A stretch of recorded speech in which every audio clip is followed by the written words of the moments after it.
Sana. Sijui kama unanielewa tu. Mambo yanayodhihirisha upendo wa Mungu kati yetu. Namba moja ni vipaumbele. Kipaumbele chako ni nini? Ndipo unaona ukasoma nini kipaumbele chako? Siku zote unachokipenda, unayempenda, unavyovipenda utavipa nafasi ya kwanza, alafu vingine baadaye. Kwa hiyo kama kuna upendo wa Mungu kati yetu, maana yake kipaumbele kwanza kitakuwa ni Mungu. Kama Mungu yeye ni kipaumbele, basi na watu wa Mungu watakuwa ni kipaumbele. Bwana Yesu asifiwe, watu wa Karatu. Yaani kama kweli wewe unampenda Mungu, hautadili na Mungu peke yake, hata watu wa Mungu utakuwa unawapenda. Hautafurahia kuiona shida yao. Hata vipindi vinavyohusiana na mambo ya Mungu, mambo ya kanisa, havitakuwa mizigo kwako. Utavipa kipaumbele. Kweli umeoa, kweli una kiwanja, kweli umenunua jozi ya ng'ombe, lakini inapofika mahali vinaingiliana na mapenzi ya Mungu utasema hapana, haya yote yanaweza kusizi, yako chini yangu, yule ninayempenda, ninaenda kukaa naye kwa masaa. Bwana Yesu asifiwe sana. Kwa usione watu wanakatisha au Mungu Yesu ameamua kuiacha enzi yake. Akasema hawa walioko duniani na ubaya wao na machafu yao na madhaifu yao nitaenda kwao. Hii mbingu itabaki yenyewe, haitaachwa hivi hivi, itabaki na Mungu. Mimi nitashuka chini. Hawa watu lazima waokoke kama lilivyo neno la Mungu. Akaacha mbingu kuja, akatupa sisi kipaumbele. Bwana Yesu asifiwe sana. Bwana Yesu asifiwe.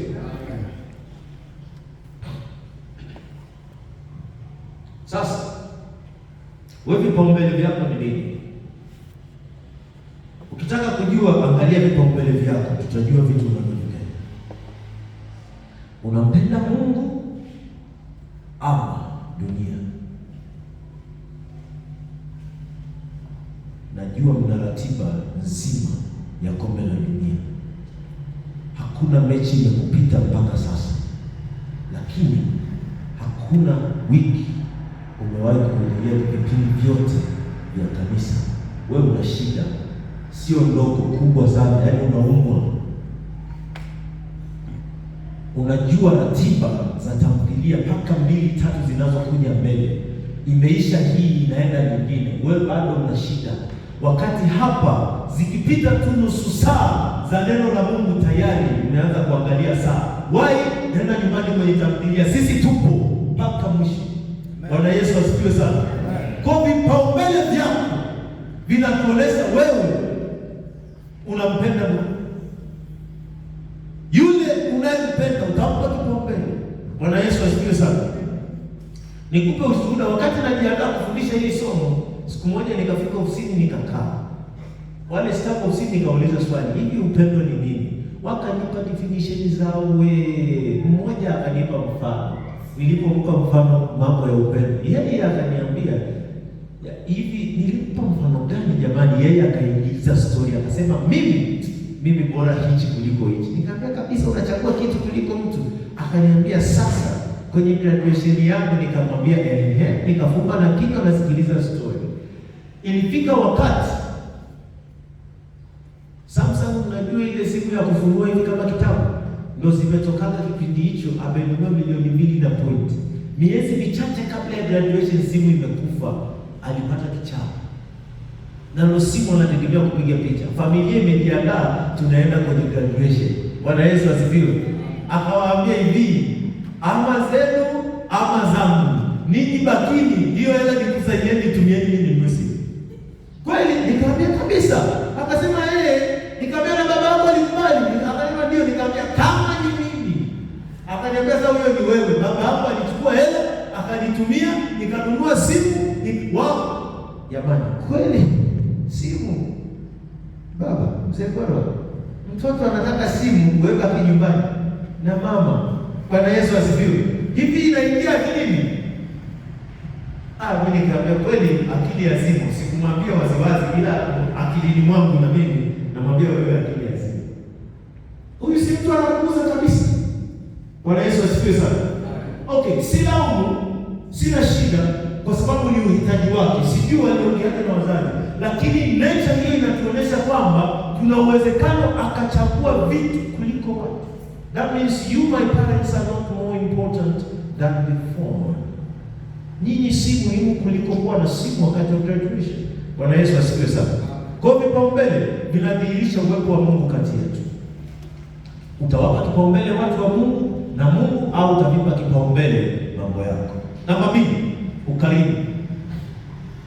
Ukarimu ni nini? Ukarimu ni hali ya kutofurahia shida ya mwenzako na kufanya juhudi za makusudi kwa hiari kumtoa huko bila kudai fidia. Naomba nirudie kusomea nisije nikakosea tena. Ukarimu ni nini? Ni hali ya kutofurahia shida ya mwenzako na kufanya juhudi za makusudi kwa hiari kumtoa huko bila kudai nini? Fidia. Yaani umekaa umemwona kabisa mwenzako, wewe umebadilisha kitenge, umebadilisha kama suti, umebadilisha kiatu, mwezi wa pili wa tatu unaona jamaa anadungana na ile ile tu, mpaka sasa kiatu kimeanza kukaa pembeni na ile chuma fulani huko pembeni wanawekaga, ameweka na yenyewe imekula mpaka chuma, ila wewe umebadilisha kiatu cha 4, unadunda tu na wewe ni Mkristo. Brother, umekufa. Mwenzako anadunda na kiatu. Na unajua nasema hivi, mnajuana. Tayari kuna uangalie tu mbele, lakini unajua kabisa kuna jirani yangu hapa kweli ili shati amevaa ni Jumapili ya 3 mfululizo. Aidha nikaoga nikuvae. Kwenye kikao cha kamati fulani tulikuwa naye alivaa hili ndio alipendeza. Kwenye harusi alivaa hili. Kwenye ibada fulani alivaa hili. Yaani anataka na hii tuno. Mimi ninachukua juhudi za makusudi. Bwana ndugu yangu msamaha. Na fundi wako unanitumia nini? Nenda kashone kama suti mbili. Nenda kwa yule dada kachukue viatu. Nenda kuna gauni liko pale litakufaa. Ukarimu. Tunajua kuna watu kweli hawajatoa michango kanisani. Sisi tunasisitiza michango. Muulize amekula? Ndio vipi? Mambo yanaenda. Ukipiga tu story unagundua tu kwamba kuna namna hata amekuja kanisani basi tu, lakini njaa inamuuma. Bwana Yesu atusaidie sana. Ili sasa wengine msione kwamba yeye amebaki kwenye kiti. Ni kama anaingiza mkono mfukoni anakuja kwenye kituka, lakini akiweka haweki kitu. Waulize hao wazee wanaohesabu sadaka, kuna bahasha zinarudi tupu. Mtu amechukua sadaka ameleta, anasema uongo baba. Bwana Yesu asifiwe. Sio kwamba hataki, hana. Umejua sasa udhaifu mtu, mwambie ndugu yangu kulikoni? Bwana, mama sima, Bwana, unaifukumi yako kanunue Mungu akuletea watoto. Mtu ataacha kumshukuru. Bwana Yesu asifiwe sana. Mna upendo nyinyi sasa. Unajua kuna watu wanashika. Umekaa hapa ndio wewe una movements, una mission unafanya. Kuna mwenzako hana, anatafuta na kutafuta, hata kujishikiza. Elimu anayo, nguvu anazo, uwezo anao, akili anayo, lakini imekataaga. Wewe unadunda tu. Mtafanya tena. Angalia tena unafanya. Bwana Yesu asifiwe sana. Ukarimu unafanya juhudi za makusudi. Si kwamba ulipwe, hapana.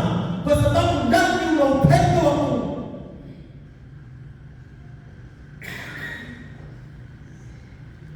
Hivi mna sadaka hata za kukarimu watumishi, kwamba Jumapili fulani tunasema tunakarimu watumishi? Mnazo? Hata kama mnazo, najua zinalewa. Kuna kipindi zinakuja, kuna kipindi zinaondoka. Bwana tusaidie sana. Ukarimu uko wapi? Yakobo 1:7 inasema, dini iliyo safi ni ipi? Dini iliyo safi na isiyo na taka mbele za Mungu ni ipi? Inayojali yatima na nini? Na wajane katika dhiki. Sio lazima awe mjane, sio lazima awe yatima. Kuna mwingine ana wazazi lakini bado anaishi yatima.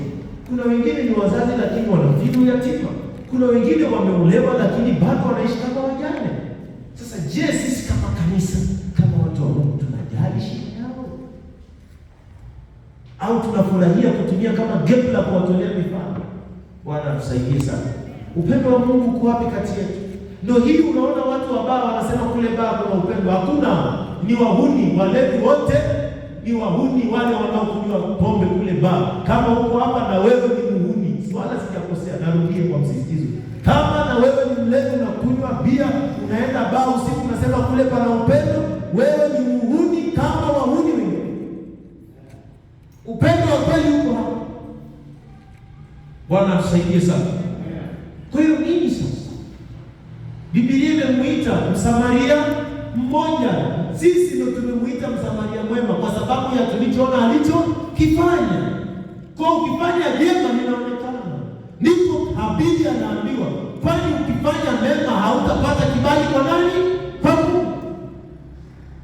Namba 3, msamaha, forgiveness. Msamaha. Haya ni mambo yanayoonyesha upendo wa Mungu. Msamaha. Unajua msamaha sijui nini mnaelewaje. Wewe nikwambie msamaha. Unaona, si mnaniona mimi hapa? Si ndio? Au sionekani kwa sababu ni mweusi na kaunda sauti ni dakika blue. Haya. Mnaniona. Hivi nimekuja hapo, unaona, nimewatukana. Hamjanikosea, unajua. Nimewatukana, nimeharibu, nimedhalilisha wachungaji, watumishi, wazee, alafu nimejiondokea nimesema kiukweli sitaomba. Lakini wakati nakuja, narudi tena hapa, unaona hii sehemu hapa, nasimama hapa na jamani, naombeni mnisamehe. Wanasemaga hivi Waswahili, ujinga ni saa ya kwenda, saa ya kurudi. Msamaha ni unakosewa kwa dhahiri, ameomba msamaha ama hajaomba, wewe unafanyaje?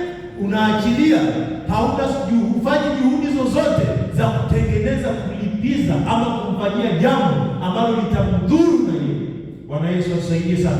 Sasa mimi na kati ya watu ninawashangaa kwenye Biblia, mmoja wapo kabla ya Yesu kuna Stefano, alafu kuna huyu jamaa mwingine anaitwa Yusufu.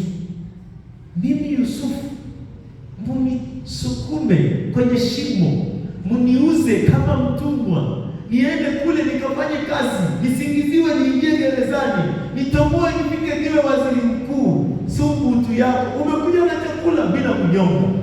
Kweli nakwambia, wewe adui yangu unakuja na kunyonga, sina mamlaka. Bwana Yesu asifiwe. Kwani katika hali ya kisiasa, hamuoni katika hali za kisiasa hata leo mtu akipata nafasi unaona kuna watu wanaumia? Kwani nasema uongo? Msiniangalie kama hamjui uongo kweli. Ndio. Yusufu anafika, anawaambia ndugu zangu, Mungu alikusudia kwa mema, kwa mema. Mimi nakata. Msamaha ni mgumu wapendwa, sio kitu kirahisi. Mwangalie Stefano, ameongea nao kuhusu agano la kale, wale wazee, Matendo ya Mitume sura ya 7. Mpaka inafika dakika ya mwisho, watu wakachomwa mioyo, maneno ya ukweli yanauma, wakamtoa pale hekaluni, wakamsukuma nje, wakampiga kwa mawe. Hajafanya kosa mbele ya Mungu na ya wanadamu. Alafu eti anasema naona mbingu zimefunguka, Baba usiwahesabie dhambi hii mimi. Yesu anatemewa mate tu, makohozi sijui usoni, anavuliwa nguo. Simpeangalie ile sinema ya Yesu. Ile sinema ya Yesu, ile nepi, ile kitu unaoneshaga. Yesu hakufungwa nepi. Ile nepi haipo. Chuma ilikuwa ni bila. Unaona hii kitai hiyo? Haina nguo hata moja. Alitundikwa hivi. Uchi wa mnyama. Kama unavyojua, ukiingia kaburi si unakuwa una nguo hata moja, mfano rahisi. Vile ndivyo aliwapa msalabani. Alafu amenajilishwa mbele ya ndugu zake, mbele ya mama yake, mbele ya wanafunzi wake, mbele ya utendakazi, watoto, watu wazima, wa makuhani, kila mtu yuko ana habari, amepata miujiza, amewasaidia, anawekwa msalabani. Alafu anasema hivi, Baba uwasamehe, Baba uwasamehe.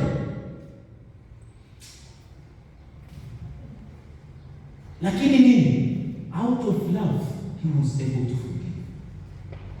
Kwa sababu ya upendo aliweza kufanyaje? Kusamehe. Sisi kanisani hapa cheki